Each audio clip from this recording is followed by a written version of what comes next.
Testing 1 2 3. Testing 1 2 3.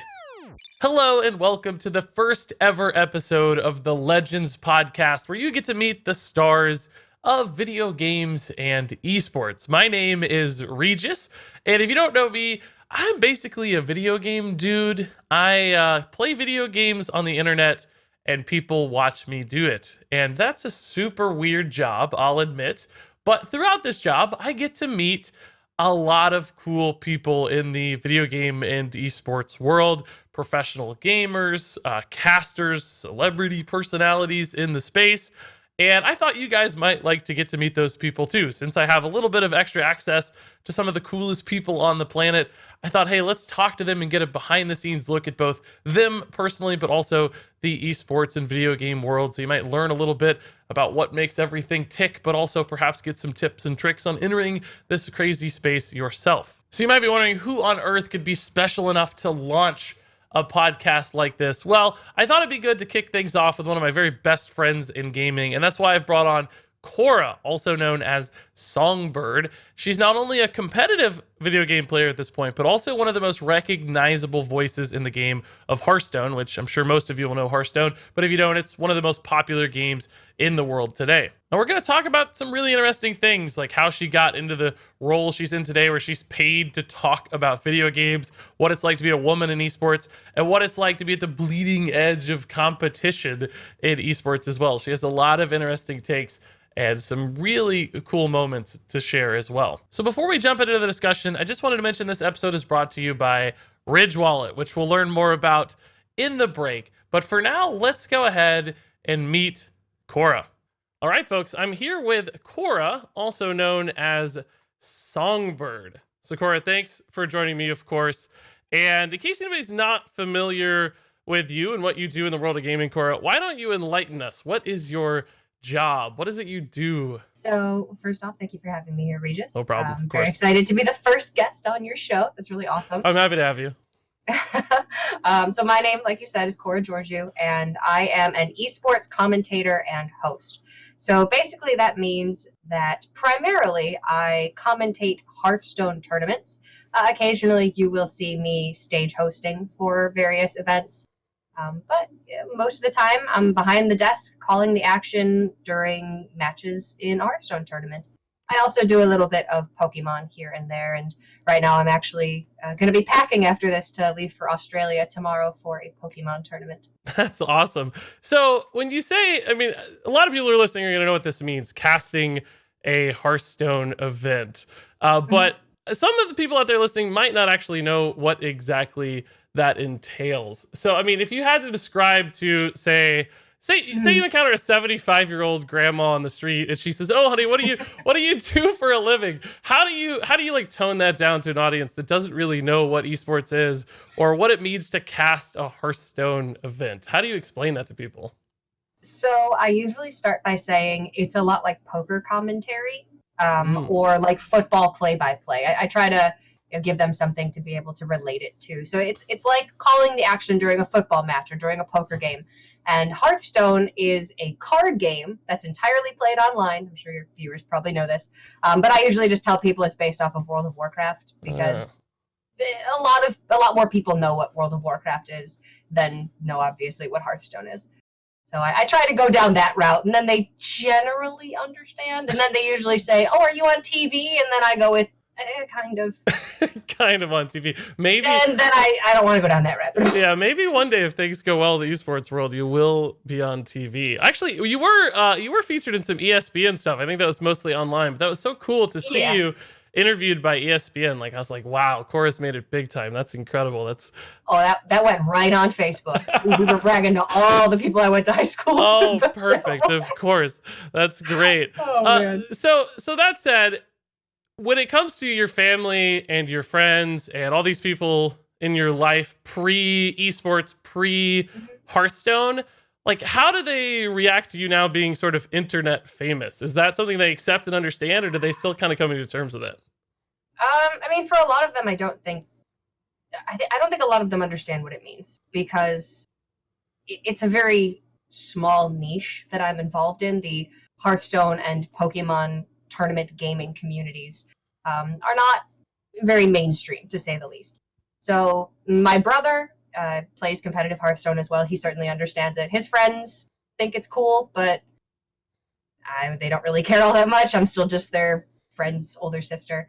My mom, I mean, she's my mom, so not much change there. She hates that I travel so much, but other than that, she loves that I'm getting to do what I enjoy and getting to use my degree, which is great. I think my dad understands it somewhat because he's been gaming for quite a long time. He's how I got into it in the first place. So he definitely, I think, has a better grasp on it. And then my friends don't really play video games very much. They're much more casual gamers, so they just don't understand the scope of the Hearthstone community or esports really in general. And I'm just, in a very small section of the esports community. So I don't even consider myself to be famous. I don't really like that word because I don't know. I'm just me, and I have more Twitter followers now than I used to, and that's cool. Do you ever flex your like Instagram or Twitter follower account with your friends? Some of these wannabe influencers out there. No, but I would. No shame. It would have to be a very specific circumstance where someone's getting frisky about their own following, and then I would casually just like dunk on them. And Nice. it hasn't happened, but I have prepared for it. Nice. I like that you've got it loaded up. One day, Regis. Ready to go. So you mentioned that your dad has been into gaming for a long time, and that's kind of how you got your start. I'm curious, can you take me back? Like, can you remember the first either video or card game you played? Like, what set you off on this journey to become a video game person and then a video game professional even? Yeah, so I remember very clearly being probably 5 or 6 years old, and receiving a Game Boy Color, a see-through purple Game Boy Color Nice. with a copy of the original Pokemon Silver for Easter one year, when I was very, very little. This had to be like 2000, 2001 maybe. And my brother got a matching Game Boy and Pokemon Gold, and that was the first game I ever played that I can recall, and I just fell in love. And then from then on, obviously, Pokemon cards came. And then my brother and I were big fans of the Yu-Gi-Oh! TV show, so the Yu-Gi-Oh! Cards came. And I actually played competitive Yu-Gi-Oh! Somewhat in my local area up until I was in high school. And then just transitioned naturally from Yu-Gi-Oh! Into Hearthstone when I went to college because I wanted to play against people, but I didn't have any friends there who played Yu-Gi-Oh! So I just wanted to continue that card gaming passion, but found something that I could play online, which was awesome and approachable, and I think that's why Hearthstone's so popular today. But yeah, it just sort of is a passion that I've had that I've been lucky enough to have been able to nurture over the last 20 years or so. That's a great story that you came full circle from Pokemon and now you're actually working in Pokemon. I mean, of course, the card game as opposed to the video game, but still, that's a really cool way to bring it all the way back. So that said, when you were growing up, was the plan to work in video games? Walk me through like that kind of high school into college. What was your plan for life? Like what was going to happen next for you? Okay, so I've always been a performer, but I actually am a singer normally. And Thus, growing up, Songbird being your gamer tag, of course. yeah. So growing up, I am a classically trained soprano and participated in music lessons and choirs and a cappella groups and competitions and auditions and things like that, all the way from when I was like 7 years old until I finished college, which was now about 2.5 years ago.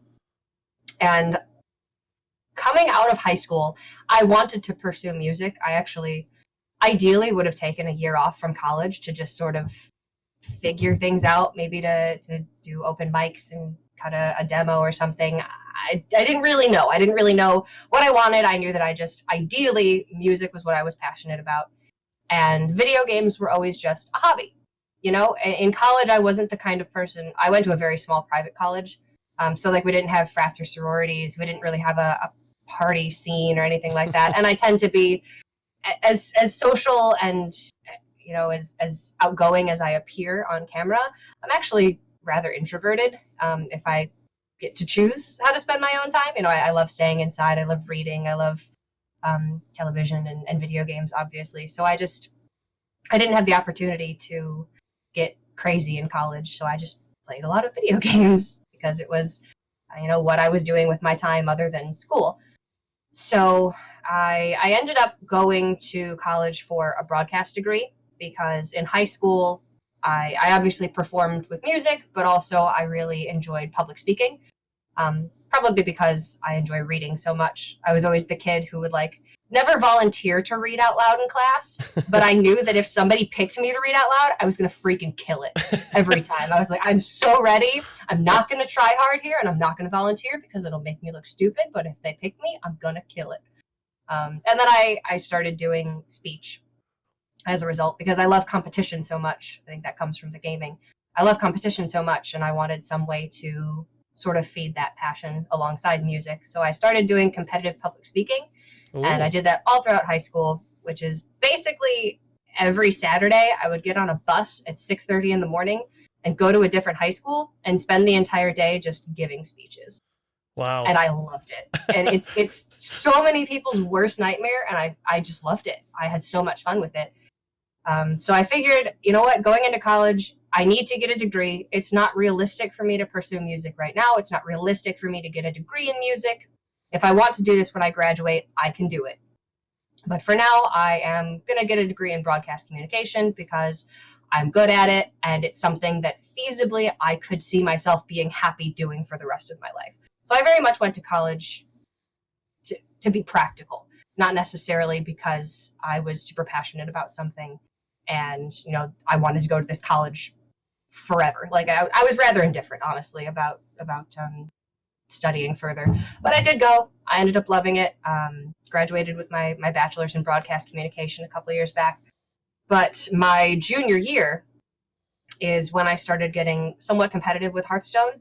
And then that's when they had the So You Think You Can Cast Hearthstone sort of competition, more of a cattle call, honestly, where they were looking for broadcasters for the first Hearthstone Championship Tour playoffs. And I sent in a video because I figured, hey, this is sort of two avenues of my life coming together, and hell, if anybody can be good at this, I figured I could probably make it happen. It was just competition again, it was something that I did all throughout high school and something that I figured might as well take a shot at. And now I've been commentating full time for about 3 years. That's so awesome. It's funny you say you had this natural public speaking path. I was the exact opposite. I remember I took a public speaking class freshman year of high school, and I was just horrified. I could barely do it. It took me so much work and practice and gaining confidence and maturity throughout life to ever be in a spot where I could do something like this. So I don't come to it quite as naturally as you, unfortunately, but I've made it work. But certainly you could tell too that you come to it naturally. You have such a presence when you're broadcasting. It's really awesome to see. So you mentioned the So You Think You Can Cast competition or whatever you want to call it. Essentially, Blizzard, the developers of Hearthstone, reached out to the community and said, we're looking for somebody to come in as a new caster. And I remember in that era of Hearthstone, I feel like all of the people who were doing the broadcasting at that time were basically just professional players or really popular streaming community members who didn't really have any training or professionalism necessarily. They did a fine job, but I think it was clearly an effort by Blizzard to bring in some professionalism and build sort of a system of good casters. So it's really cool that you saw that opportunity of your worlds colliding. That's a great story. But I just have to wonder, when you saw that, was it just an instant, I'm going to do this? Or were you nervous about it? Did you have to think about it? Were you scared at all? Or so I was a junior in college at this point. I knew that I had to go back for the following year to finish. I actually finished in about 3 1/3 years, so I had the ability to graduate a little bit early, which was nice. But I knew regardless of what happened, I was going back to college for the next term. I was going to finish. So I figured, you know what, if I submit here and I get to do an event, then that means I don't have to do an internship. Honestly, that was what was going through my head. I did not want to do an unpaid internship at a radio station in Chicago. And my mom kept telling me that I had to apply for internships, and I was like, I really just don't want to. So maybe if I do this, then it'll count as an internship. It's better than an internship. Maybe I'll even get paid. I don't know. I didn't know what the hell to expect. Yeah. So I was kind of nervous, but I guess I didn't really have any expectations. It's not like I went into it with the dream of being an esports broadcaster, like a lot of people are approaching it today. I didn't know what the hell it was. I didn't have experience with competitive esports. I didn't have experience with esports broadcast up until that point. I did like a couple of little volunteer casts on a tournament called the Tuesday Night Hype. But it wasn't something that I was like, I want to pursue this professionally. It was just sort of something for fun. So I remember I made the video. It was my first time ever making a video for anything. It's the first and only video that I have posted on YouTube. I was gonna say, is it still available to watch today? Can we load it up? Oh, perfect. I'm gonna find that. I'm gonna track it down. Great. It is the first and only video I've ever made. And I did like 3 or 4 times because I wanted it to be perfect. And it was a solo cast. And I remember forcing my brother to listen to it every time and being like, can I do this differently? Can I do this differently? And he's like, it's fine. Just submit it. And I put it in. And a couple weeks later, I remember I got a DM on Twitter from Robert Wing. This was when he was still back on the Hearthstone team. And he was like, hey, we'd like to set up an interview with you to talk about some stuff. Would you be available? Would you want to talk about some stuff? And I lived in a dorm room with 3 other girls at that point in time. I was like, yeah, I could talk. I could talk about stuff. I ran out into the common room like, guys, I'm going to need you to shut up because I've got stuff to talk about. You're great, but this is very important. I need a new professional setting right now. I need it to be professional right now. This can't be a college party in the background right now. That's perfect. No, they were relatively tame, but like loud music, that kind of thing. Yeah, I still face that today with the fiance. Got to keep the background noise to a minimum for. Oh, I'm sure she's a party animal. She watches pretty loud TV, so you got to make it work. So they just reached out to you on Twitter. There wasn't like any sort of professional email or like it seems like a really informal process for a major corporation like Blizzard. I mean, they're one of the biggest companies in America. That's kind of crazy. Multi-billion-dollar company, and they're just sending private DMs on Twitter to organize this contest. I find that intriguing. Well, so this was the whole So You Think You Can Cast program was sort of Robert Wing's baby. He created it. He was in charge of finding the people, which ended up being myself and Raven and Sottle, very notably, who are HCT Championship Tour casters today. So clearly he did a very good job. And yeah, it was just sort of this small project that they didn't expect to end up growing into the broadcasters that it cultivated, obviously, today. But like you were saying, competitive Hearthstone esports at that point wasn't really anywhere near what it is today. We didn't have the playoff and championship system. We didn't have a league system. It was just, they had Frodan and they had Artosis casting occasionally, and then they would just bring on players who've been knocked out, essentially. So, like, BlizzCon 2015 was, like, Savitz, Amaz, Frodan, like, Reynad, Forsen, like, 100 people casting. Which, for anyone who has to know, those are all just kind of professional players or streamers, just kind of random personalities in the scene. Yeah. Not people who are intending to be casters or professionals of the sort or anything.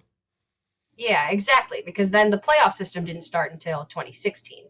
So that's when they really said, okay, Blizzard didn't intend for Hearthstone to be an esport. They wanted it to be a casual game and very approachable.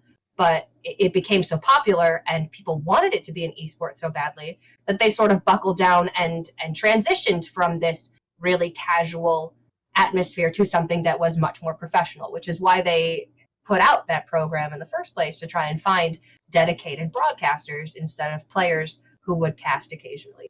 So it was this time of significant shift in the competitive atmosphere for Hearthstone. And I think that is why the program itself was kind of lax at the beginning. If it were being run today, I think it would be much, much different. Interesting. So they reached out to you on Twitter. Now I'm curious, like, what are the next steps? So did you go through any sort of like training process, or did they just like drop you right in the fire of casting? How did it work from there? So essentially he was like, yeah, we're between you and a couple other people as to whether we want to bring you on for the playoffs. And then we did like the interview, it went well, and then afterwards he messaged me and he was like, don't tell anybody, you're in. And I was like, Thanks, Rob. So I guess I might have known before other people that I got it, but they took me from college and they threw me into the fire right away. Literally, one of my first casts, I was standing in the middle of Raynad on one side and Frodan on the other, and I had to pretend like I knew what I was doing. Which, for anybody who doesn't know, they're like two of the staples of Hearthstone, like two of the biggest personalities and recognizable faces in Hearthstone. So you're just a first timer dropped right in the middle of a sandwich there between Frodan and Raynad. That's crazy. And at that point, I was only 20 years old. Wow. I couldn't even drink legally in the United States when I started casting Hearthstone. So, like, it was wild. That was, I believe, Winter Championships 2016. I was a fine Hearthstone player. I'd hit Legend several times by that point, but I was nowhere near as good as the players who were playing. And more importantly, I didn't know how to translate the broadcasting that I knew, which is a very professional style of broadcast, into Hearthstone commentary. And it's something that has taken me 3 years to really turn into, my own style of broadcast commentary, because at first I got a lot of flack from the community for being very professional, but also not having my own voice and repeating what other people said and not adding my own impactful commentary to it. And I think part of the issue is they started me as an analyst, which for you at home who may not know, that means essentially you're the one who breaks down the plays and the one who says the smart stuff. I can do that. I pride myself on having done it for a while and being able to step into that role when I have to, but I am just much better at being on camera, at setting up transitions, at directing the conversation, at being the host and letting somebody else think about the difficult analysis and breakdown of plays. So part of it is they started me in a horrible position and something that did not speak to my strengths. And I was just a fish out of water at that point. So the first 6 months to a year of my Hearthstone casting was really quite rough, honestly. And it wasn't until I did my first full TESPA season with That's Admirable that I really had the experience and the time to find my voice and to find what I was supposed to be doing in this industry, because up until then, I just had no idea. Right. So going back to that very first time you casted, so you have no experience, you haven't really received any formal training. They're dropping you in a role that's probably not that comfortable or at least not necessarily suiting your strengths. And you're just sitting there between two of the kind of, I don't know, the heads of state of Hearthstone, kind of like the Mount Rushmore of Hearthstone. Walk me through your emotions. Cast, I think. Oh, okay. So my first cast was, it was with Frodan, it was with Raven, Kevin Hovdestad before he ended up working for Blizzard, I believe was there, and I think Savitz was there as well. So coming into it, I had no idea what to wear because I had no idea what to wear. It was stressing me out so much. On that note, like, is there any wardrobe provided? Like, I don't know how the behind the scenes for this works at all. Even though I've been involved in stuff in Hearthstone, I don't understand what any of the behind the scenes processes are like. It sounds like you guys have a lot of autonomy and are just kind of thrown up there as opposed to like sort of coaching or prepping or like run of shows. What does this look like? Like, so you didn't know what to wear. Hair and makeup is provided. Okay. They pay for flights, they pay for hotels.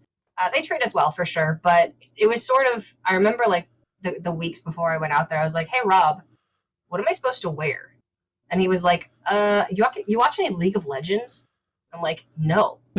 And he's like, go look at the women who cast that and you just wear that. Except it's like anything from like a blazer or like a suit or a dress or a t-shirt. I didn't have a damn clue. And they gave me no guidelines on that. So as a 20-year-old girl in college, gonna be on camera, which I hate, by the way. I absolutely hate being on camera. I went to college for radio broadcast, people. I wanted to be the voice that you hear in your car, not the face that you see on your TV. So this was way out of my comfort zone. So I was incredibly stressed. I distinctly remember the first time I ever met Frodan was at that event, and I was a huge Frodan fan. I loved watching his commentary. He was my favorite caster.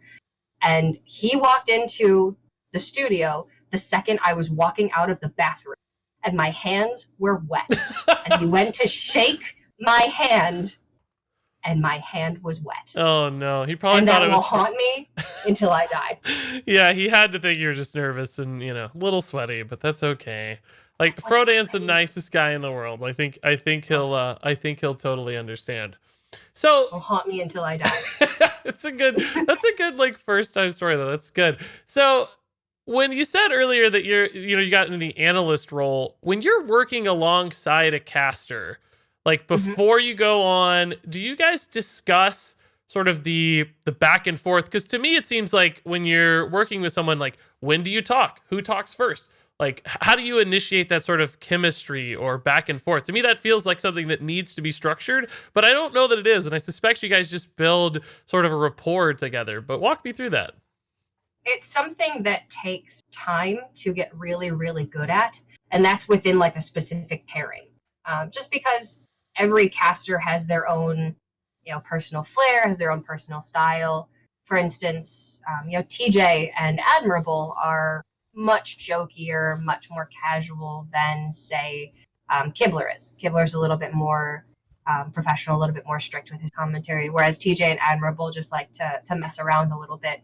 If you put TJ with Kibler and you have somebody who wants to mess around and somebody who's not ready to catch the ball when he throws it to you, that can make for some uncomfortable casts. So you need to certainly be on the same page as your co-commentator, and as much as you can say beforehand, okay, do we want this to be a fun broadcast? Do we want this to be super professional and super analytical? You can try to set the tone, but it is something that comes with time. So that's why a lot of the HCT commentators are so good at working with each other, because they've had so much time to build that rapport and to build that chemistry. And it's something that I haven't had a chance to develop because I tend to move around more often and cast with a bunch of different people as opposed to just one concrete casting partner. But I've had a chance to develop reasonably good rapports on the desk with like Falcone, Dr. Jikaninki, Lorinda, because we did the DreamHack circuit with each other this year. And yeah, it really is a different cast with each person. And you just need to sort of figure out how that cast is going to go and figure out what works for that pairing. Did you have anybody that you like instantly clicked with in the circuit, or perhaps alternatively somebody it took a while to develop that rapport? Not to like throw anybody under the bus, but it's just a professional relationship. So yeah, I cast really well with Dr. J because we're friends outside of professional commentary. We just get along very well, and Falcone as well. He's one of my best friends in the scene, so working with him is just fun. Casting with Admirable took me a while to figure out because we didn't respect each other at first. He didn't respect my ability to be a commentator. I didn't respect his, I don't know, being a person. I don't know. It was just, I don't know. It was very strange at first. He's a very strong personality. And if you don't know, how to interact with that, it can be difficult. He's actually one of my favorite people to work with now, though. And one of the people who I find it easiest to talk to on a deeper level outside of just professional work. So that took a while to get into, but we found our groove, and I think we actually work very well together. Lothar is somebody who I've never figured out how to cast with, and I like him, but honestly, I don't really want to put in the effort to figure out how to cast with him. It's just not going to happen. And it's rare that you find somebody that you just do not gel with personality-wise on a desk, but I think that we just don't work together. interesting. So when you're working with an organization like Blizzard or say DreamHack, do you make those things known to them? Do they have a planning session where you figure out who you're going to cast with, and how does that work? For DreamHack, it's a lot more caster-driven. Like they hire 4 casters to work an event, and you say, okay, I'd like to do this many sets, or we break it down however many sets people are doing, and you tend to bounce around so everybody gets to work with everybody. But if you have really good chemistry with this person, you could say, okay, let's try to do more casts with this person than this person. Whereas with Blizzard events, usually for like playoffs and championships, you're going to be with one partner the entire time. And for other events, it just kind of, it depends on who they hire, honestly.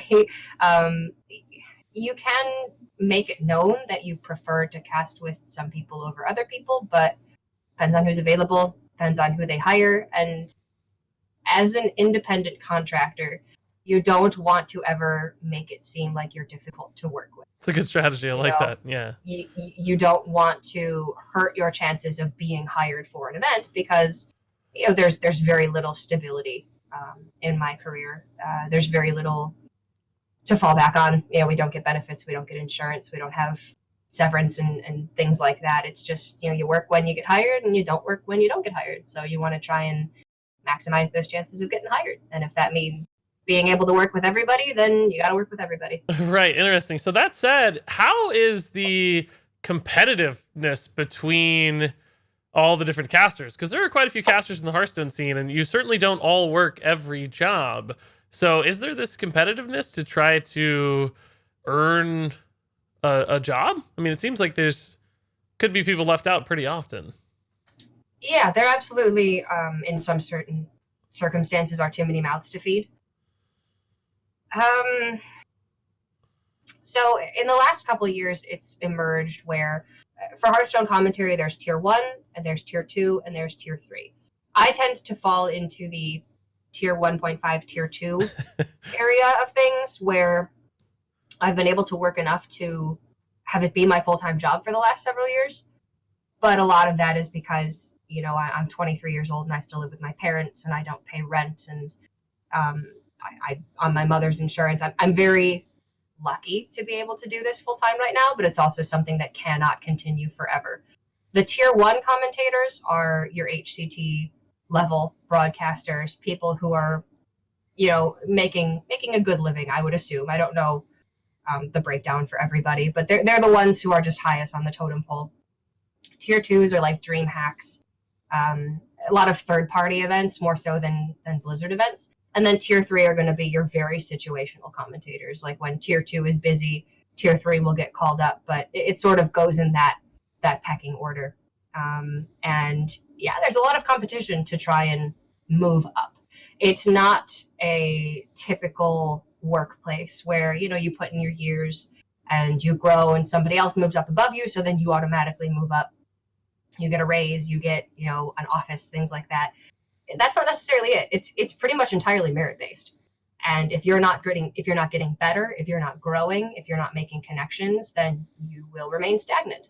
So for me personally, being oftentimes the 7th or 8th person for a 6-person broadcast has been difficult to stomach, because I'm so competitive and because now I've been doing this for several years. So I would say there is some competition for work, but there's not competition within like the broadcasters. Like I'm not going about my everyday saying, screw Frodan, I'm better than that guy, because that's not the case. We all genuinely are friends with each other and genuinely enjoy working with each other. Like I can't honestly tell you another commentator in Hearthstone that I don't like, because that's just not the case. Like none of us are trying to screw over the others to get ahead. It's just a shame that we can't all, work every job. So there is natural competition, but it's not mean-spirited competition in any way. Right. Interesting. So you mentioned that it's kind of merit-based, what tier you fall into or how you progress up these tiers. But how is that, by what metrics is that determined, and who's making those decisions? Because it seems to me like it kind of just falls down to like political decision making based on who's just in charge of any given event. Like it seems like there's no real path forward here. That seems like a problem. It's super objective, or super subjective, excuse me, not objective. It's the opposite of objective. It's subjective. But I mean, that's sort of how it goes. You can't determine, concrete, this person is more talented than this person. You can't say this person is a better caster than this person, because nothing defines what a good caster is. You can't define what the audience likes. The audience is going to like different people differently. I have people who think I'm the best caster. I have people who think I'm the worst caster. And that's just sort of the way it goes in the entertainment industry. So I don't know, honestly. I don't know who determines it. I know that I have good working relationships with certain companies, and I can count on them to have my back when it comes to wanting to hire talent for certain things.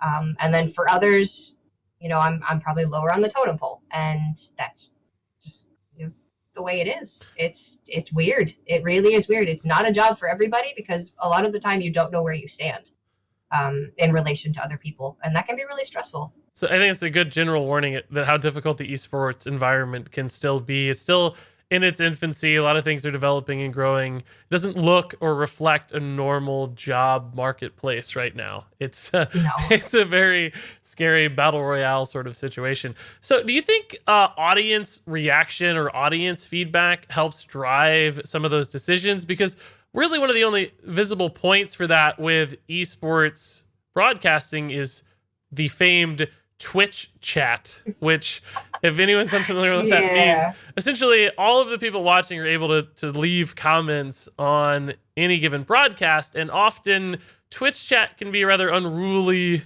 horrifying place with a lot of built-in negativity. In fact, I think that's half the reason Twitch chat exists, is just so they can kind of fuel each other and feed off one another's negativity, which I know I've experienced in my very limited sort of wider audience experiences with Hearthstone and Blizzard. Can be really negative and can leave a lasting mark on you if you're not careful about how you take in that feedback. So what do you have to say about that, Cora? How do you feel about Twitch chat? give us your take on Twitch chat. How much time do we have? It's up to you. I'll be around all night, whatever you need. Yeah, I know that you certainly got a good taste after the card reveal stream for Rosticon's Rumble. Exactly. Yeah. So I have a love-hate relationship with Twitch chat, and it's changed quite a bit over time. So when I started, I was the new girl on the block. Nobody knew who I was. Nobody knew. I didn't have competitive results to back it up. I didn't have a stream. I didn't have people vouching for me, saying this girl is the one to watch. You guys gotta respect her because she's great. I didn't have any of that. I had to build my own reputation in this scene, and it was really hard. So when I started out, I was just not a very good caster when I started. And they will pick up on your biggest insecurities, and they will latch on, and they will feed off of it. It's evil. Nonstop. But that's the way it goes. So, the things that I was insecure about my commentary, they picked up on. Physical insecurities, they pick up on. And they just, I thought I knew what I was getting into going into it.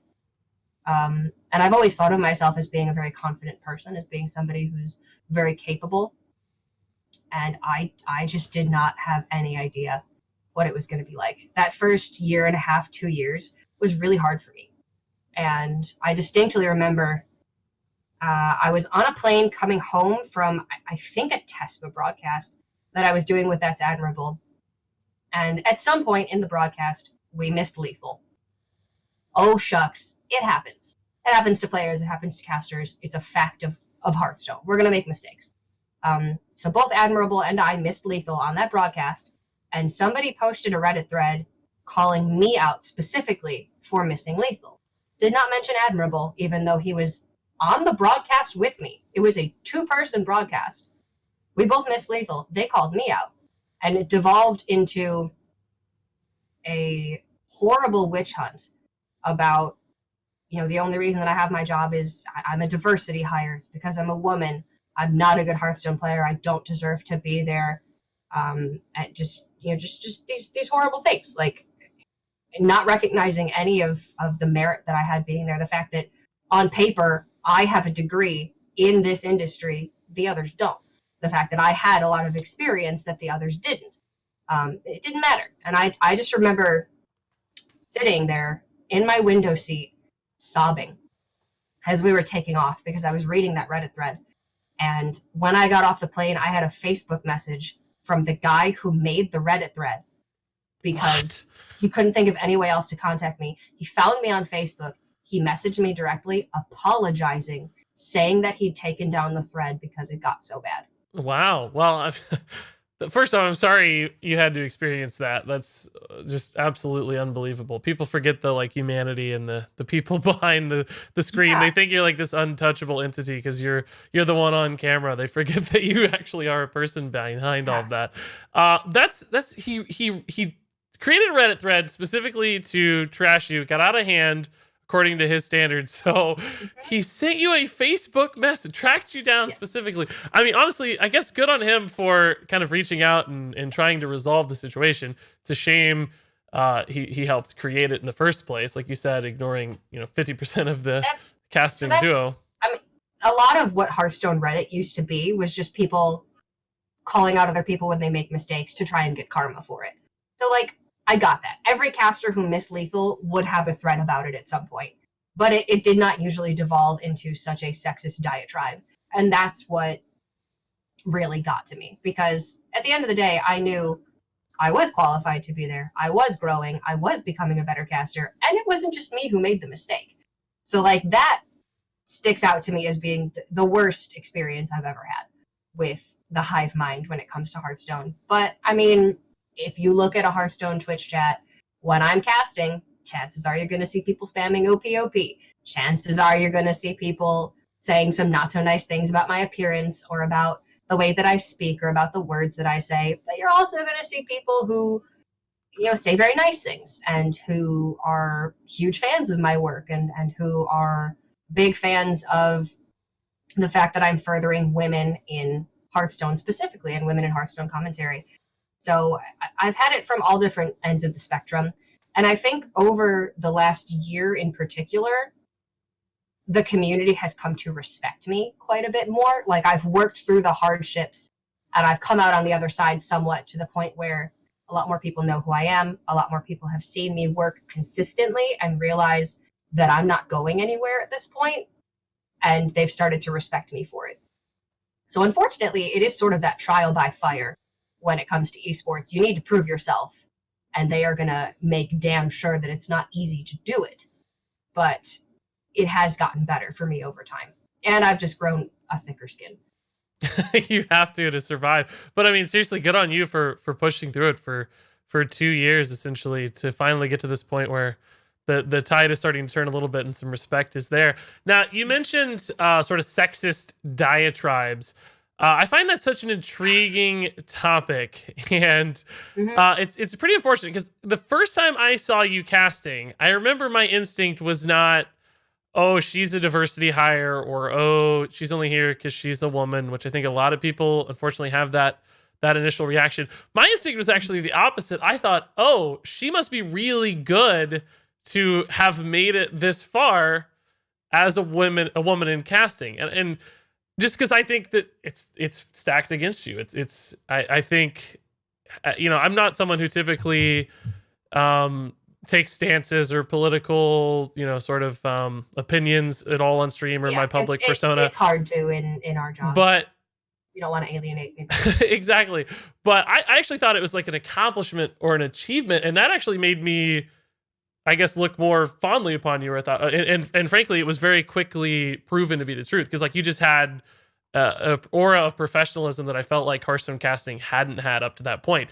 And to be completely honest with you, right now, my two favorite casters in Hearthstone, and this is not to slight anybody else, but it's you and Gia, another prominent female Hearthstone caster, which is crazy because you were both competing against one another in a competitive event recently. Yeah. But you guys were always my two favorite casters, and I felt like it was because you just had, I don't know, an air about you or something that's just like some confidence or some professionalism that I didn't necessarily see with everybody else, because it felt like you had to legitimately earn your way in as opposed to just sort of being there based on history or popularity among the community. So what is your take on the kind of sexist opinion that so many people have of women in esports, where they just assume you're there for that diversity hire aspect? What do you think about that? I mean, it is just a fact of the industry, unfortunately. And it goes honestly all the way back to the fact that video games were advertised towards boys and dolls were advertised towards video games became, only for boys. And well, I do think we've come a long way since then, and we're starting to get rid of that mentality, it still is very much ingrained in a lot of society. So you see a woman playing a video game and a woman playing a video game well, and you automatically, for some reason, your brain doesn't go to, oh, she must have put a lot of time in to be this good. It goes to, who helped her get here? How is this a fluke? This can't be. What an outlier. And it's just not the case. You know, the audience for video games is, in some cases, almost 50-50 split between men and women now. And Hearthstone has a wide audience. It is very much not a gendered game. Where I suppose where you could say like games like Call of Duty and, you know, battle royales with guns and violence, maybe you could assume that women wouldn't like that as much. Hearthstone is a card game made for specifically to be as like colorful and family friendly as possible. There's nothing turning women and girls off from playing this game. So I think it's a mentality that we need to work to get rid of, because it has no place in this game in particular, but in esports whatsoever. And I never intended to be part of like the group of people who are working to change that, but I've sort of found myself in that position, and it's daunting. It's a daunting task, because I don't just play Hearthstone, obviously. I love Overwatch. I play a ton of Overwatch. I'm super competitive. I want to win. I want to use voice comms, and I want to help my team. I want to communicate with my team so we can all play our best. And the amount of times I run into people telling me to get back in the kitchen, or telling me to let my boyfriend play for me because I can't possibly be at this SR, or asking me if I'm a boy because I have a voice that I guess sounds enough like a boy's that they just assume that I'm not a girl. It's every freaking day.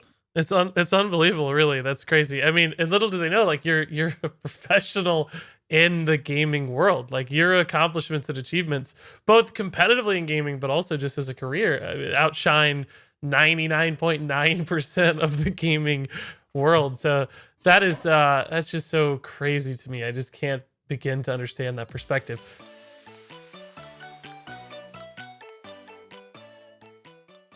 All right, okay, I know that you want to hear more about Cora's incredible journey so far, but real quick, I couldn't do this without my sponsors, and this time around, this episode is brought to you by Ridge Wallet, and I'm not going to just like read a prepared statement. I just want to share my real story with Ridge Wallet. So not only have the guys at Ridge Wallet been incredibly supportive of me and my content and made these sorts of things possible, but they make really cool stuff. Namely, the Ridge Wallet itself is the most recognizable aspect of their business, as you might imagine, being a part of the name, which is an incredibly cool slim wallet. You can't see this if you're listening at home, but it's this tiny little rectangle. It's exactly the same size as your standard credit card or driver's license. It's really only like, what, half an inch thick or so, depending on how many cards you put inside. And it's incredibly easy to use metal wallet that looks way cooler than standard, but also takes up far less space than a standard wallet. I used to sit on one of those big fat leather wallets and was like always lopsided. Now I have a slim Ridge wallet that I just slide into my front pocket. You pull it out super fast and easy, pop cards in and out, and you honestly look pretty cool when you're paying for things at any given spot, which I don't look cool normally. So if I can get the cool bonus points, I'll take that. And Ridge Wallet has provided that to me. Now, the wallet is very cool, I'll admit. I love using it, and people always remark on it, but I actually like some of their side products even more, particularly the backpack that Ridge Wallet sent to me. It's the most supple and well-made and sturdy and cool backpack I've ever had by a mile. And I'm admittedly not a backpack guy, but I do end up traveling a lot as different companies and things fly me around to do cool video game things. And I couldn't survive without the Ridge backpack. It's made getting onto and off an airplane like 1,000 times easier, carrying a laptop, carrying all my goodies and snacks and Diet Mountain Dew and so on and so forth. So I've been incredibly impressed with every product I've seen. I'm only hearing good things from everybody out there who's bought something themselves. And if you want to check it out, even if you don't buy anything, go to ridgewallet.com. That's RIDGE wallet.com/Regis. That's REGIS. You can get 10% off with the coupon code Regis. So you'll save a little bit, get some cool stuff, and you'll help support me as well. All that said, let's go ahead and jump back into things with Cora. There are some really interesting topics coming up.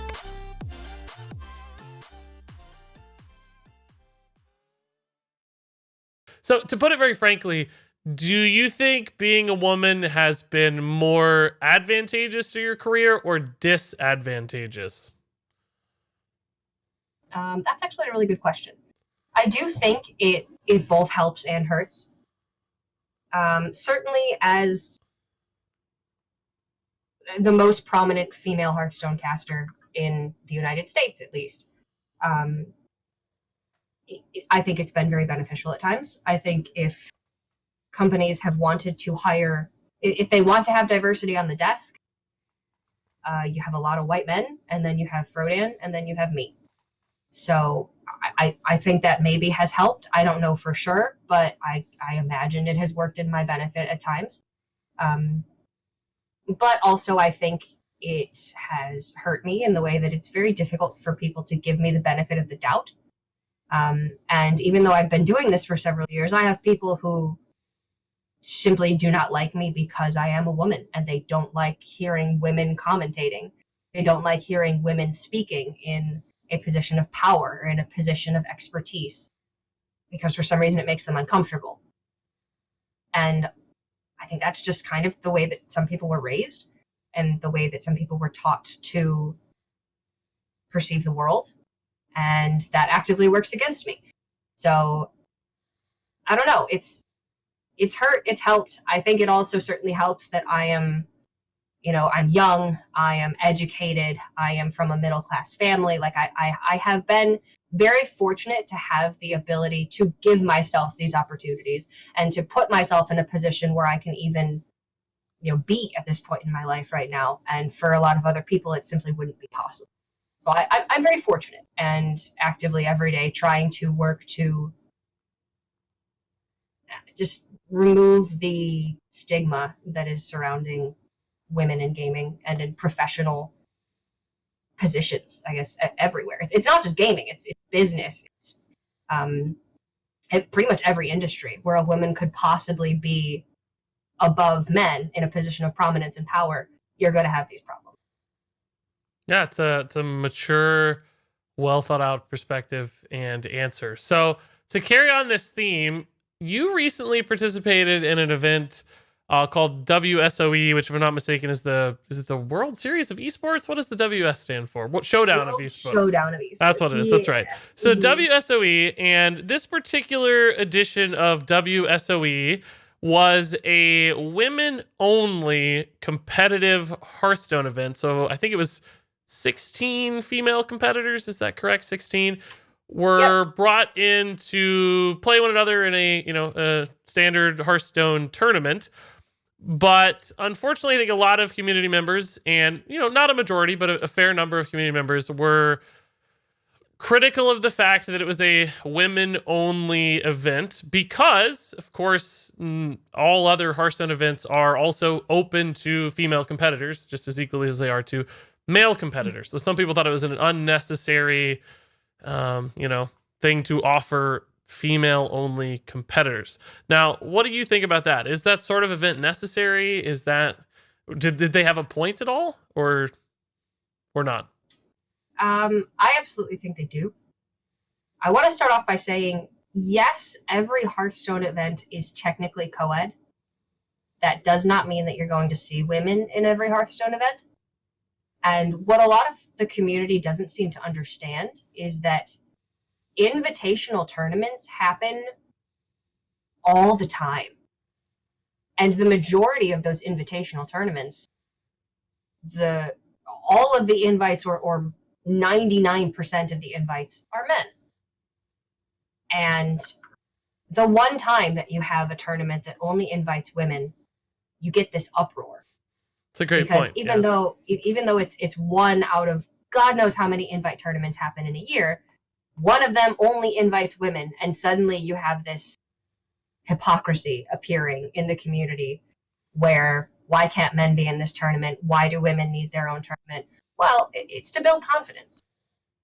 It's to build the competitive drive in women. It's to give them, it's to instill in them the confidence to be able to go to these tournaments where it is primarily men and enter, whether it be, you know, DreamHack events, whether it be TESPA Collegiate, whether it be all of these various things, online open cups. It doesn't matter. Most of the women don't want to compete in these events because they're intimidated, because they're scared, because they don't want to be made fun of by the community, by Twitch chat, by their peers. And we need to have these women-only tournaments, yes, as a form of affirmative action, because women are at a disadvantage. They are a minority in esports, and they are a minority in a tournament scene right now in Hearthstone. And if we ever want that to change, then unfortunately we need to have events like these where we can bolster the confidence in women so that they can go out there and enter the other tournaments, and then we won't have to have these tournaments. It's not that we want to alienate members of the community. It's not that we don't want to have co-ed tournaments with the best women and the best men, because esports should not be a limiting factor. Hearthstone, you don't need hand-eye coordination. You don't need fast APM. You just need your freaking phone. Like, there should be no limiting factors in Hearthstone. The only limiting factors are social right now. So, do we want to have these tournaments? No. Are they necessary right now? Yeah, I think they are. And I think this was the best example of an all-women's tournament that we have ever had in Hearthstone. It was incredible. Yeah, the production values, like the actual show itself, was probably the best Hearthstone tournament I've ever seen, let alone women amazing. only. It was so well done as a viewer. I mean, from top to bottom, everything seemed so professional, and I frankly thought the competition was enjoyable as well. And I guess we should just talk about the elephant in the room. So you finished second in said tournament, by the way. So first off, yep.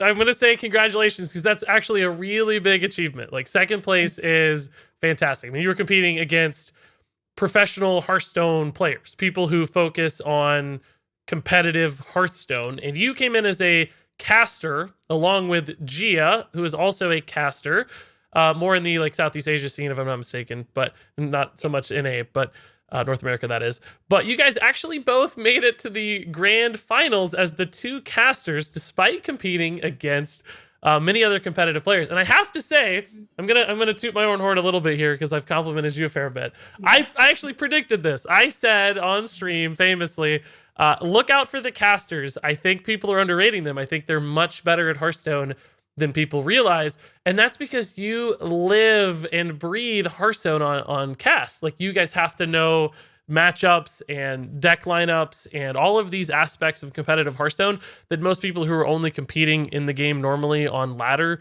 don't necessarily see. So I think you both had a pretty good built-in advantage there, just based on your knowledge base and experience in those tournament settings. And in fact, you both made it to the final. So congratulations on that. That's a really, really big accomplishment, because you beat some great players along the way.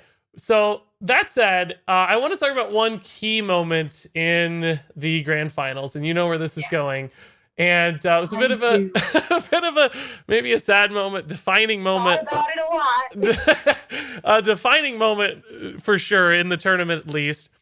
And to set this up, in case anybody listening is not a really familiar Hearthstone player, you play best of 5 in this tournament, best of 5 games. So you have to win 3 games to win.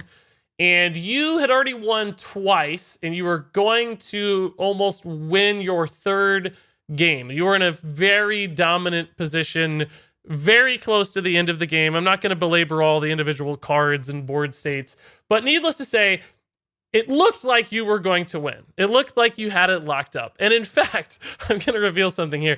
I had a tweet loaded up, ready to go. I had written a tweet that said, like, really? I really did. I had a tweet ready to go that said, like, congratulations, Cora. Like, I'm so proud of you or whatever. You know, some really nice congratulatory tweet. Because I thought it was 99.9% over. But right near the end of the game, there was...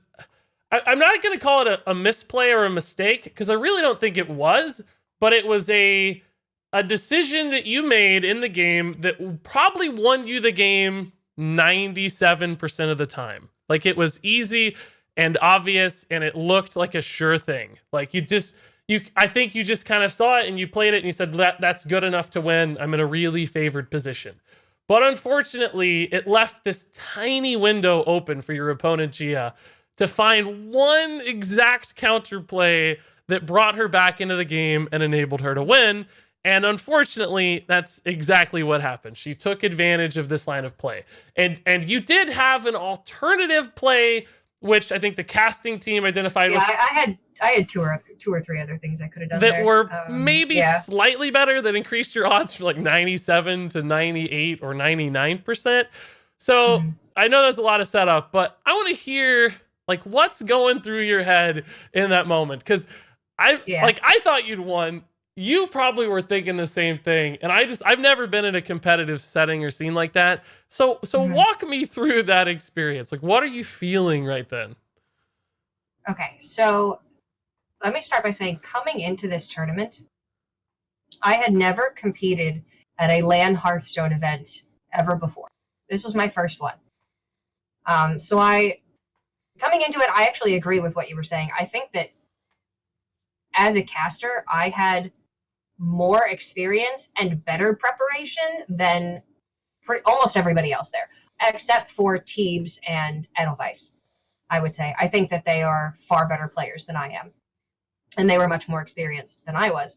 But other than that, I wasn't super intimidated, honestly, by excellent streamers and players like Pathra and Slissa and Hafu, because I knew what I was capable of, and I know how well I know this game. So I actually was going into the tournament feeling very confident, but all that I wanted to do was be in the money, because they'd asked me to cast the event. They asked me to play first, and then they asked me to cast. And I knew to make equal to or more than the money they were offering me to cast, I would need to make the finals. So I was like, okay, I'm taking a cut here by competing in the tournament, but I wanted to do it for myself. I wanted to show for once in my Hearthstone career that I could play this game. And I wanted the respect that comes along with playing the game well, that I see so many of the players getting in tournaments that I cast. So I had expectations, but they weren't crazy expectations. I just wanted to make it out of groups.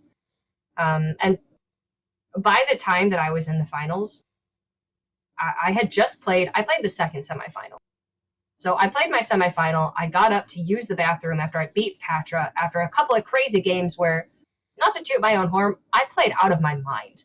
I played so well in the semifinals, and I'm so incredibly proud of the work that I did against Patra that got me to the finals, because I think they were some of the best games of the tournament. And going up against Gia has more experience than I do playing. Gia had not been, I was in California already to work that week. I'd been working almost nonstop for the last few months.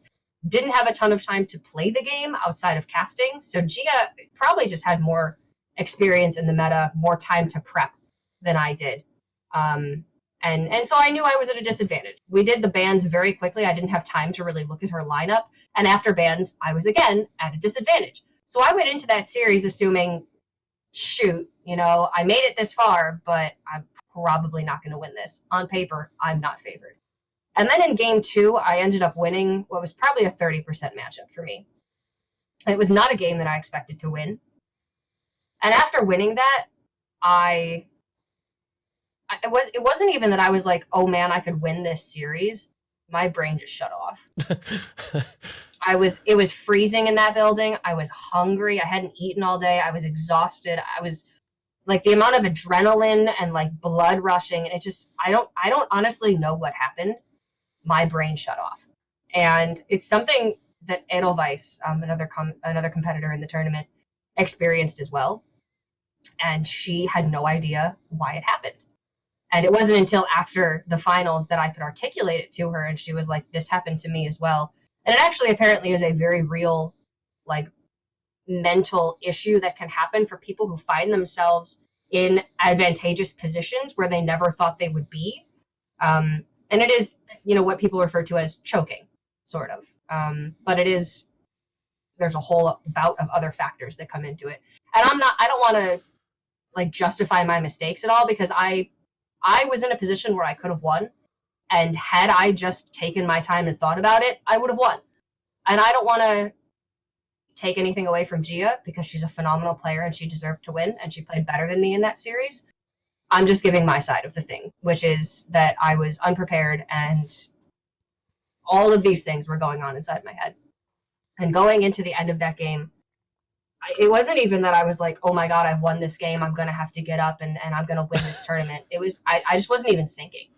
I was completely zoned out. It's like, you know, when,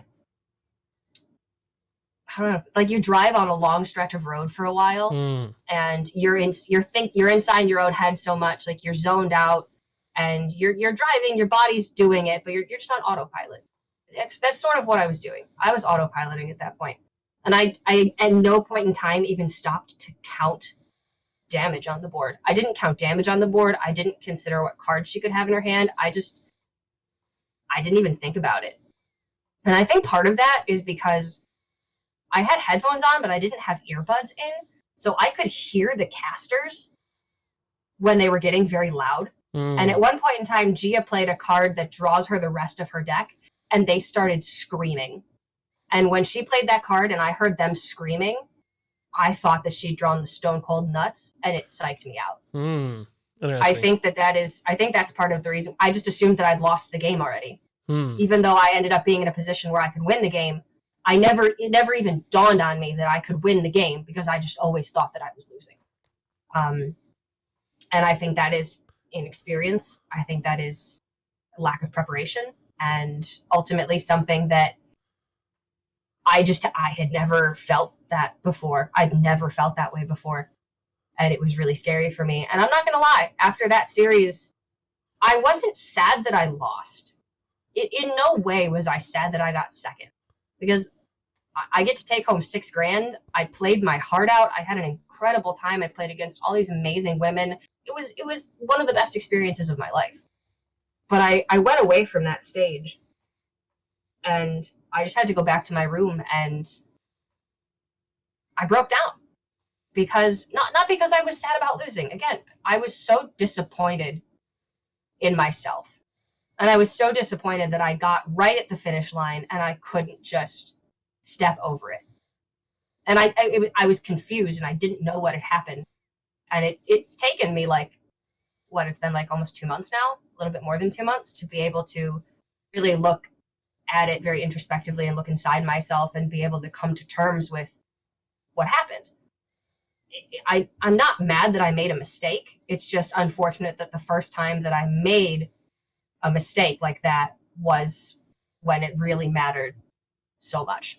Well, I have to say, I actually hate using the word mistake from my amateur view. I don't even know if it was.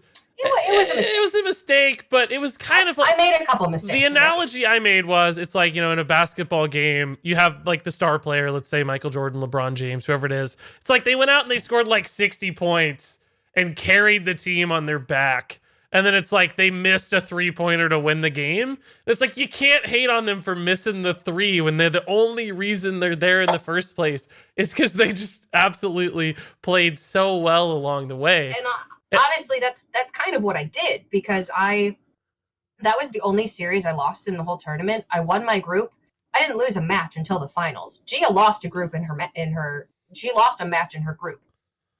So she won the tournament, but if it were double elimination, technically I would have had another match against her, which I still probably would have lost, because I was really unfavorable. It was a matchup problem, yeah. But I had such good games prior to that. It was just like literally going for the game-winning layup and like falling flat on your face. And it was, I don't even think it's falling flat on your face. I think it was like you just rimmed it out. Like it just barely missed. And the thing is, like, if that moment had happened in a previous matchup, it would have been a wash. Like nobody would have cared. Nobody would have noticed. It would have just been one game. You would have went on. It's just the fact that it happened to be at that very pivotal moment that's the only reason it's really so noteworthy and so substantial Yeah. and so weighty. So I hate that it gets so much attention or so much like it has so much weight and heft to it because it really wasn't that significant outside of timing. So did you know, like, obviously you lost the game. At that point, you knew. Well, I knew I wasn't winning Death Rattle Hunter versus Odd Rogue. Oh yeah. After that game, I knew I lost the series. I was just gonna say, because you go into the next game, and frankly, it was just a brutal.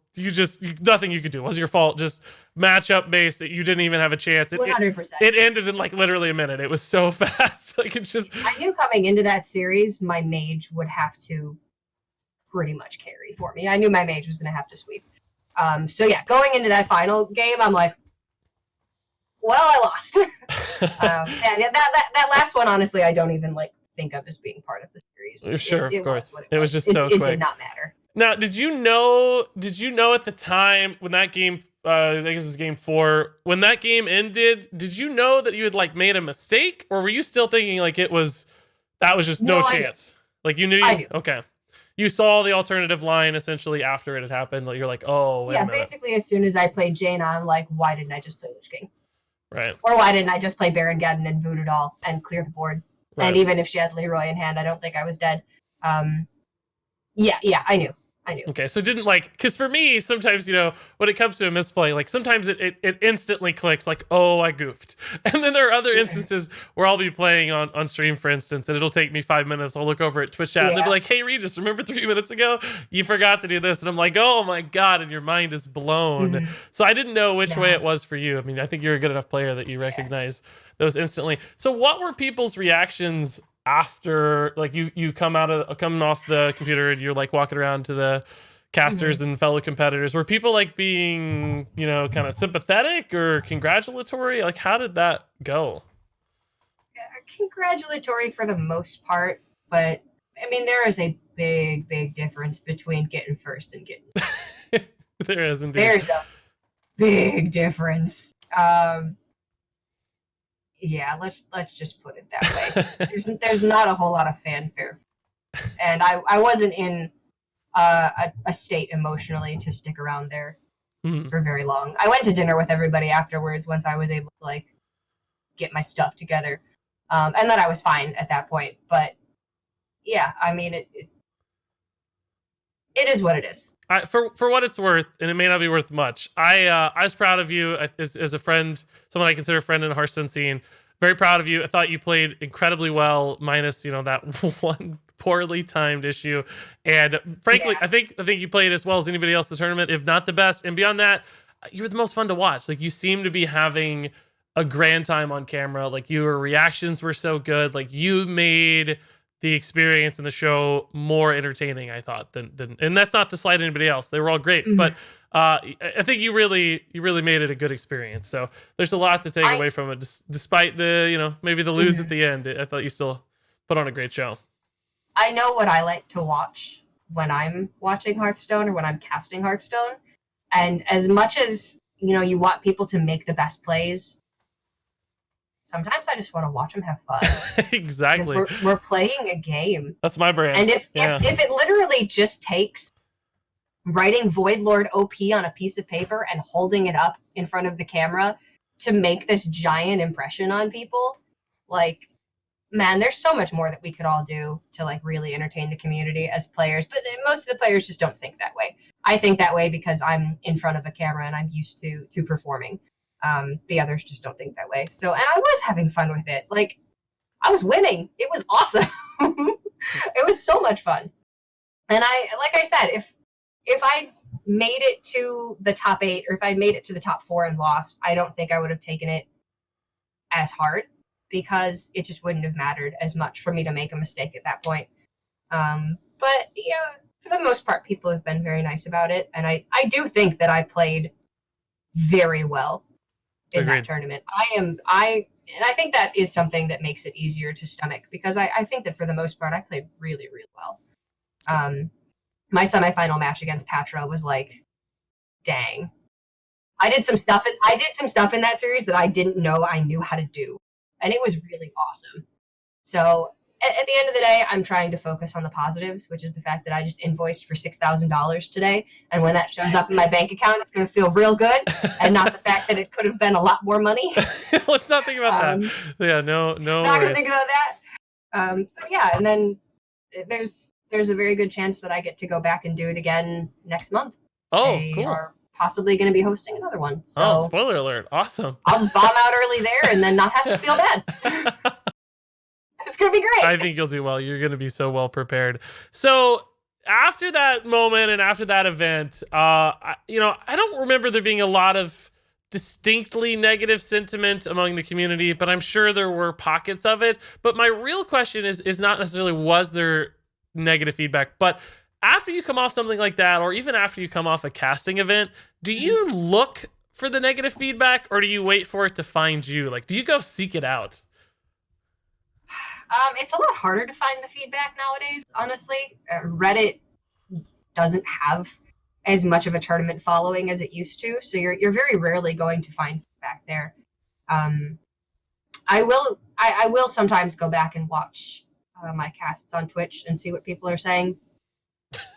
It's a brave move.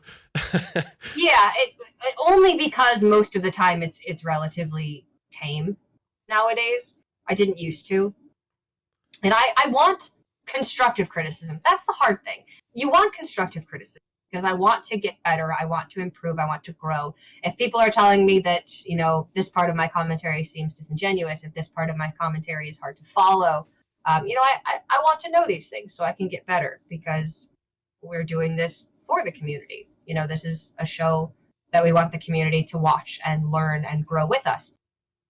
But if they're just telling me that they don't like the way that I look, or they think that I should lose weight, like that's not constructive. That's not helping anything. And ultimately, I'm not seeking out that feedback. But it is difficult enough to find feedback and to receive feedback from the people that we should be receiving feedback from, like the corporations and the people who hire us, that sometimes you have to look for it in the community. Oh, yeah, right. I know that when I was on the card reveal stream, for anybody who doesn't know, I hosted one of the larger kind of streams in the Hearthstone world throughout the course of the year. The card reveal streams are generally one of the most popular events that the Hearthstone community has.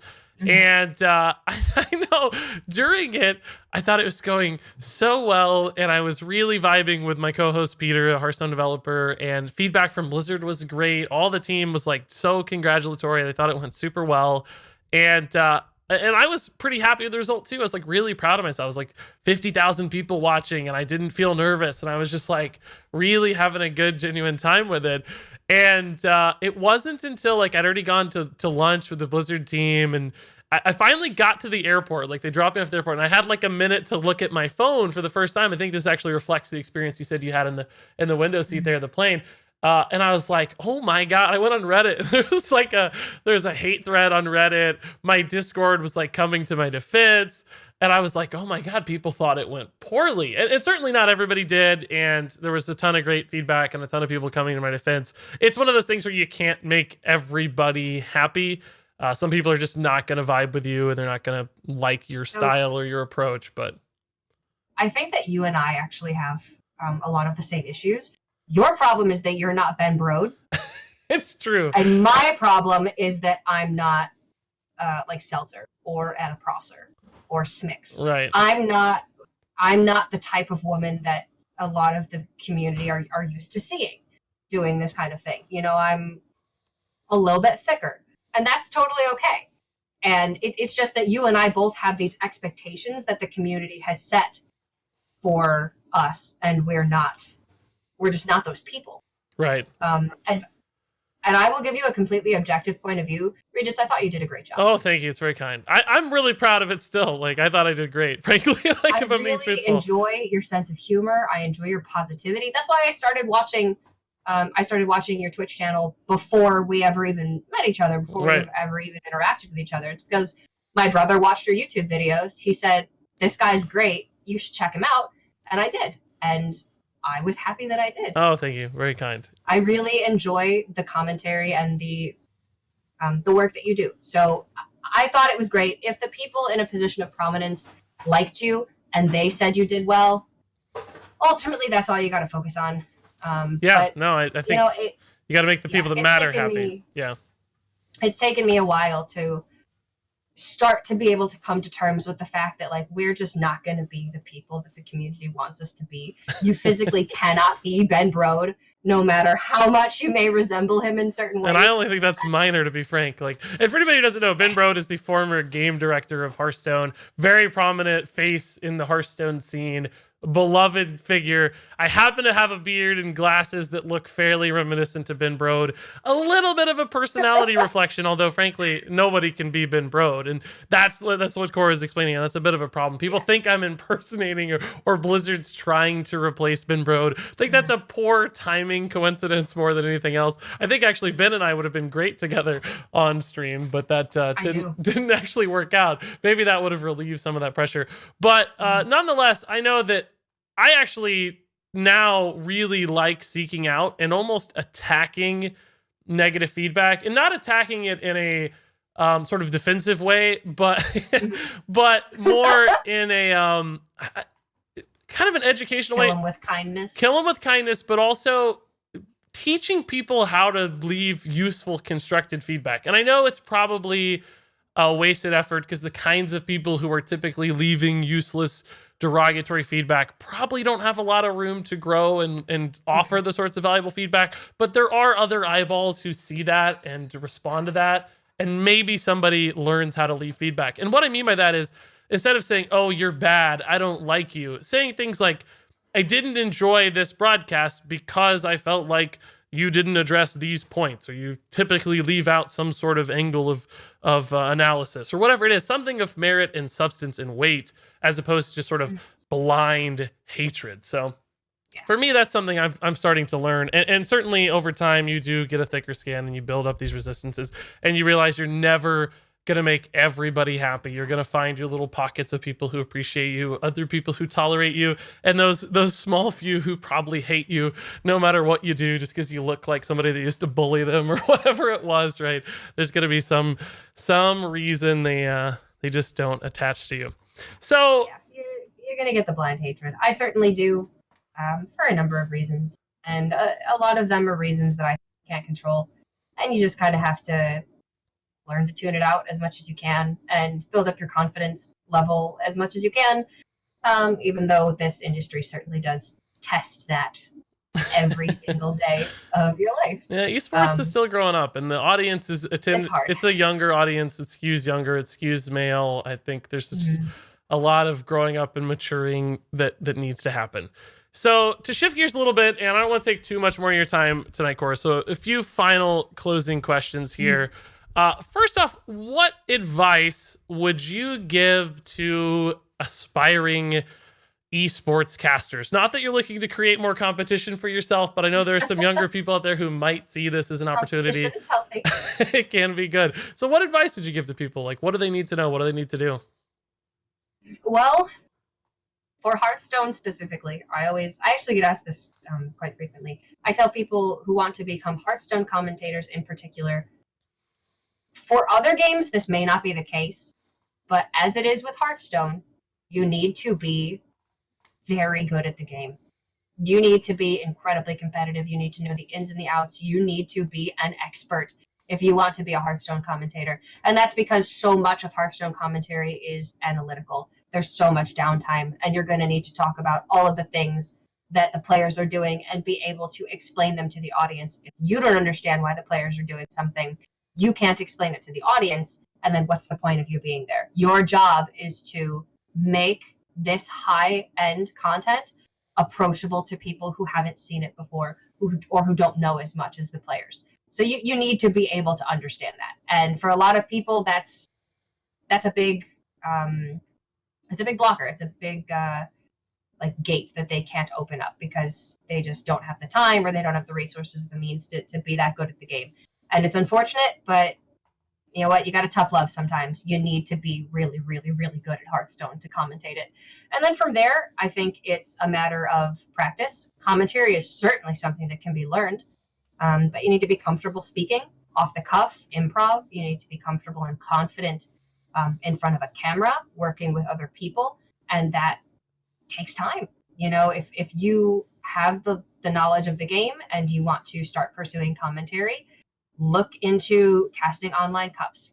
Ask around. Look into casting, your own games on Twitch. Look into, ask friends to do scrims with you. There's so many ways that you can get commentary experience. It's just a matter of having the drive to go out and seek out those opportunities. I got into this industry at such an opportune time. I am so lucky that I got into Hearthstone commentary when it was just starting out, essentially, when there weren't people who could do what I could do, or weren't people who were doing what I wanted to do.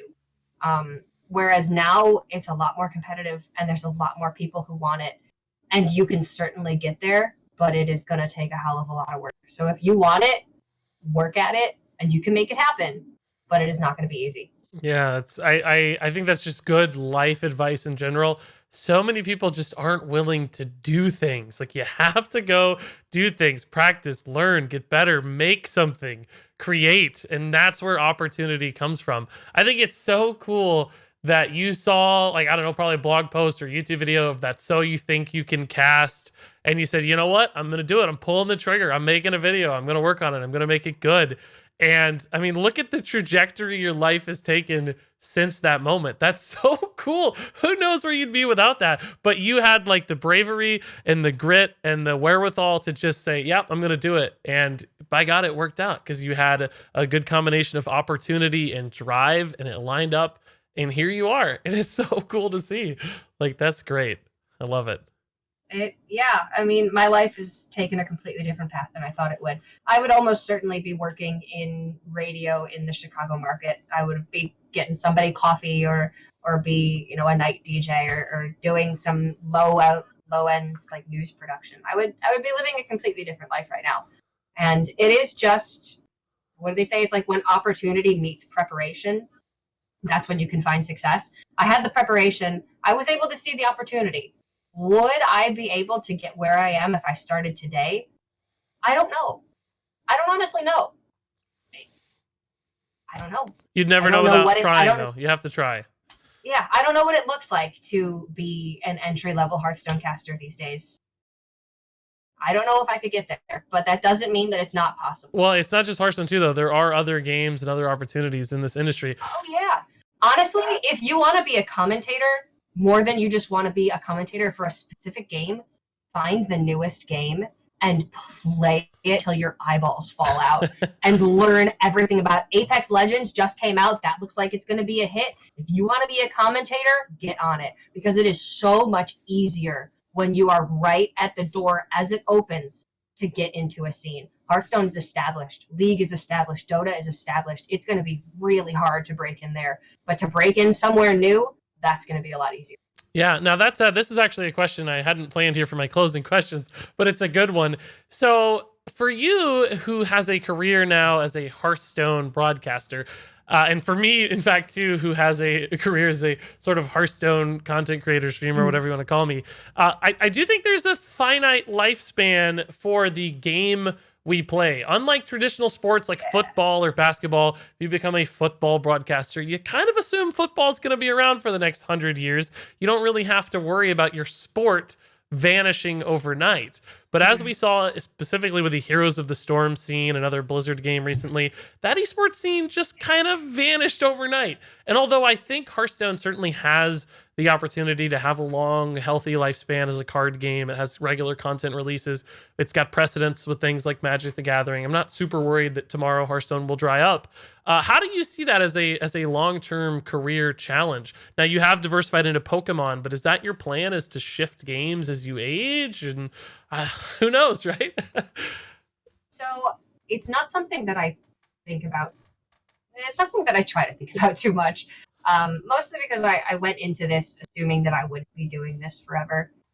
So I know that there's very much a clock on what I'm doing here. And unfortunately, I think with recent activities by Activision Blizzard, it's becoming more and more apparent that Hearthstone's not going to be around forever, or it's not going to have an esports scene forever, more likely.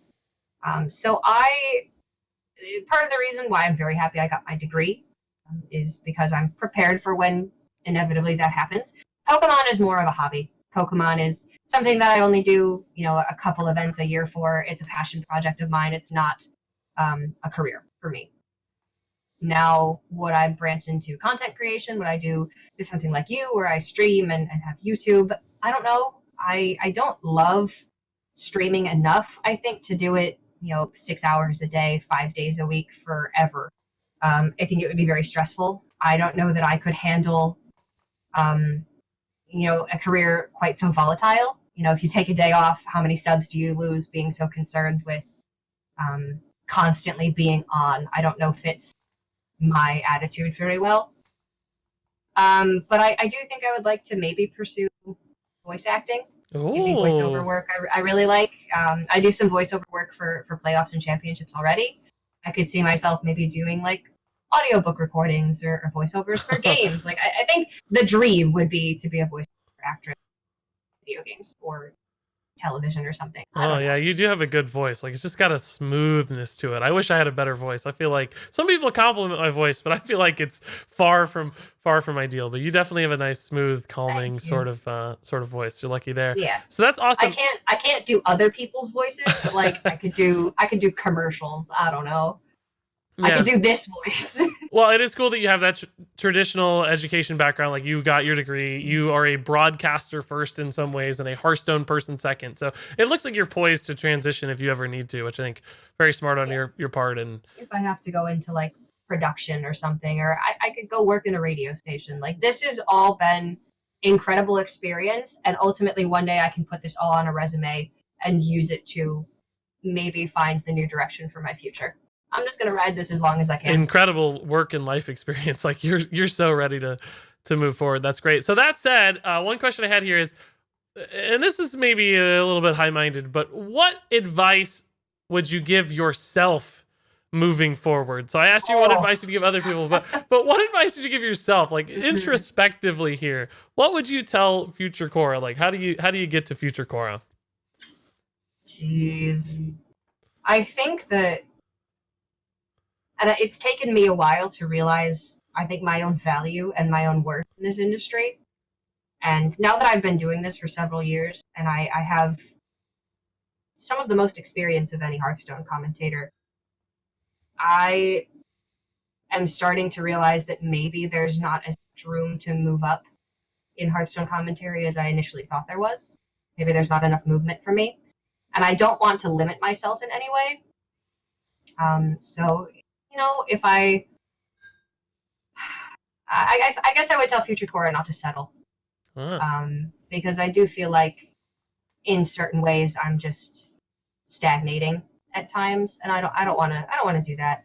Eventually I do want to have a family, and I want to have a dog, and I want to have the ability to go on vacations. I don't know, things that like it just seemed normal to want for the future. But with the job that I'm doing right now, that's not really possible. So as much as I love this, there are other things in life that I want that can't necessarily fit with this lifestyle that I have right now. So I would tell future Cora not to sacrifice other things that she wants just to continue doing one job forever, I suppose, and not to settle for, just a business life and a professional life instead of a personal life, because that is difficult to balance at times. No, that's great. That's wonderful advice. Finding that work-life balance, and also just recognizing that even though for some people you might be living the dream, like a lot of people this would be like the best career ever, that there's still room to go forward. Like there's still room to improve. I feel the same way too. Like I know how lucky I am. I recognize I have unbelievable opportunities that I've taken advantage of, and I'm literally living both young Regis's dream, but also a lot of people's dreams to essentially kind of play video games for a living. But nonetheless, I still want more. Like I want to do more. I want to help more people. I want to. Yeah. Like I want to do music at some point. Like I don't want music to not be a part of my life anymore. And I want, I love writing. I'd love to write a book. I don't know. There's so much that we can do with our lives, Regis. Like I don't want to take it for granted, and I'm sure that you don't want to take it for granted either, the fact that we have these opportunities, but also that doesn't mean that we have to just do this with our lives. It's great advice. So one last final question here, Cora, before I go. You've been very enlightening. You've you've shed some great insights into the behind the scenes of Hearthstone casting, and your thoughts and your personality has really shown through. But I have one sort of goofy question to finish the stream here. I want to, or to finish the podcast here. I want to ask one goofy thing just to really get a feel for who you are. So, is there a conspiracy theory in which you believe, whether in Hearthstone or in the world at large? So maybe like aliens, whatever. Just put on your tinfoil hat. I want to hear it. Okay. So there's two. Great, I get a bonus. There's two. And these have really stuck with me. And I love, not necessarily conspiracy theories. I'm like a horror buff. Have you heard of the No Sleep Reddit? I do know it. Yes, yeah. People write like stories essentially, and yeah. I read No Sleep Reddit religiously. Nice. I love horror movies. I love it. I love it so much. So like serial killers, it's weird, but I love it. So anything that like has that sort of spooky feeling, I love. These are more tame. Have you heard the conspiracy theory that Avril Lavigne died and was replaced with a copy of Avril Lavigne? I have heard this. I think that's very possible. See, I'm a little bit of a conspiracy theory guy. Like, I don't really believe them, but I love reading about them and like thinking about like, oh my god, what if that's real? I have seen that. I've seen the photos. It's very compelling. I think that could actually be possible. There's another one though. I think there's a Rugrats. You know the Rugrats, of course. The TV show. Yeah, I watched it religiously. There's a conspiracy theory that all of the Rugrats is happening in Angelica's head. I think I've heard the that entire too. Series, like that. It's all happening in her head, and that Phil and Lil were actually an unborn child that didn't survive, and she didn't know whether it was supposed to be a boy or a girl, so she made it twins in her head, and that's why Phil and Lil are both a boy. That's why they're twins, because she didn't know what gender it was supposed to be. I'm probably not describing it well. No, there's this like wild Rugrats conspiracy. I think you're doing great. Yeah, that has stuck with me, and I don't know. I love these. I like that one. I love the idea. Like so many cartoons have those like sort of hidden agendas anyway, like hidden adult stuff that's supposed to be in a kids cartoon. So I believe it. I think it's like 90s cartoons in particular. I feel like when I was growing up, like they had so much crazy depth and exactly. Yeah, like Rocko's Modern Life was the same sort of way. So no, those are two great conspiracy theories. I believe them both. You've got me sold. So that said, Cora, I'm going to close it out here. It's been great to have you. Thank you so very much for your time, your insights. Like, you are an absolute just monument to the Hearthstone scene, I think. I've had respect for you since day one, and more so all the time. So really appreciate you taking the time. Did you have any closing thoughts or closing comments you wanted to offer? Shout outs, anything of the sort? Well, thank you for having me on. I know for you guys at home who may not know, Regis approached me about wanting to start this show. And I have some podcast experience, and he thinks that he's doing me he's inconveniencing me somehow, which he's not. Like, I'm happy to help, because like I said, I genuinely enjoy your content, and I want to see you succeed, and I want to see you grow, and I'd love to see your career have longevity. So any way that I can help, I'm happy to. And shout out to my brother for letting me know who Regis was in the first place, because he really is the reason that I even popped into your channel at all. So. Yeah, and are you gonna post my stuff? Yeah, or should I will link you to the high heavens. People will find your Twitch. Okay. They'll find the one YouTube video you've posted of so you think you can cast everything. I'm gonna go deep, your Twitter, etc. So you'll get plenty of shout outs. I need to learn how to do YouTube. The only thing that I understand is Twitter. I'm terrible at Twitch. I'm god awful at Instagram. And I don't understand YouTube, and I need to learn how to make videos. Well, I know a guy who can help. He has a fairly okay YouTube channel. His name's Regis. He's pretty cool. So it's doing okay. It's actually doing a lot better lately. So, well, thank you, Cora, so much. Algorithms, yay! I finally solved the algorithm. Yes, the clickbait has finally worked. Well, seriously though, thank you so much for your time. I am sorry to inconvenience you, but I do appreciate you so very much. So. Thank you so much. And as I always say, until next time, game on. All right. That wraps it up with my friend Cora. That was incredible. I thought she shared some really great stories, some great emotion, some tips on getting into the esports industry. Like, I don't think that could have gone any better. I really appreciate her taking the time to share all of those insights, both personal and professional. That was fantastic. So thanks, Cora. Of course, that's going to wrap it up for the first ever episode of Legends Podcast. Again, check out the sponsor, Ridge Wallet, at ridgewallet.com/Regis with a 10% off coupon if you use the code Regis at checkout. If you liked what you heard and want to hear future episodes of the Legends Podcast, of course, check us out on iTunes, Stitcher, YouTube at Legends Podcast, a couple different spots to find things these days, both in video and audio format. And I hope you'll follow along for the next episode. I can't tease any guests just yet, but I think we'll have some very interesting people coming your way with some great stories to share. So I hope you'll join me in the future. All of that said, thank you so very much for watching this episode of Legends Podcast. And as I always say, until next time, game on.